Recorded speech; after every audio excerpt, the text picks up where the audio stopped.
బాపట్ల పురపాలక ఉన్నత పాఠశాలలో మెగా పేరెంట్స్ టీచర్స్ మీటింగ్ హాజరైన ముఖ్యమంత్రి చంద్రబాబు గారు అక్కడ చదువుకునే బాలికతో మాట్లాడి ఆ పాప ఆలోచనలను ఆసక్తిని అడిగి తెలుసుకుని మోటివేట్ చేశారు.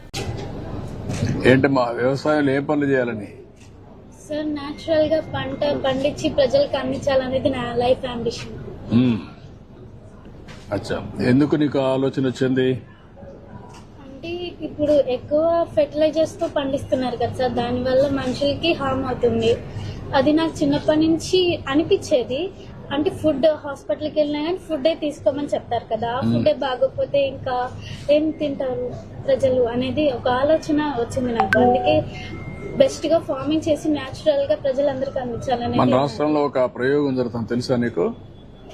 నేచురల్ ఫార్మింగ్ అని, జీరో బడ్జెట్ నేచురల్ ఫార్మింగ్. విన్నావా నువ్వు ఎప్పుడన్నా? అంటే నార్మల్ గా పేరు విన్నాను కానీ దాని గురించి నాకు ఇంకా తెలియదు, తెలుసుకోవాలని ట్రై చేస్తున్నాను. అదే, నీకు ఆ సబ్జెక్ట్ లో ఉన్నావు కాబట్టి ఇక్కడ ఏంటంటే ఎరువులు వేయకుండా, క్రిమి సంహారక మందులు కొట్టకుండా అన్ని కూడా నేచర్ గా పండించి ఆ పంట తీస్తున్నారు. అంటే ఏమి దాంట్లో ఎరువులు వేయరు, క్రిమి సంహారక మందులు ఉండవు, ఏమి ఉండవు. అదే మరి ఇప్పుడు డ్రోన్స్ విన్నావు? ఈ మధ్య కాలంలో డ్రోన్స్ ద్వారా పురుగు మందు కొడతారు, తెలుసా నీకు?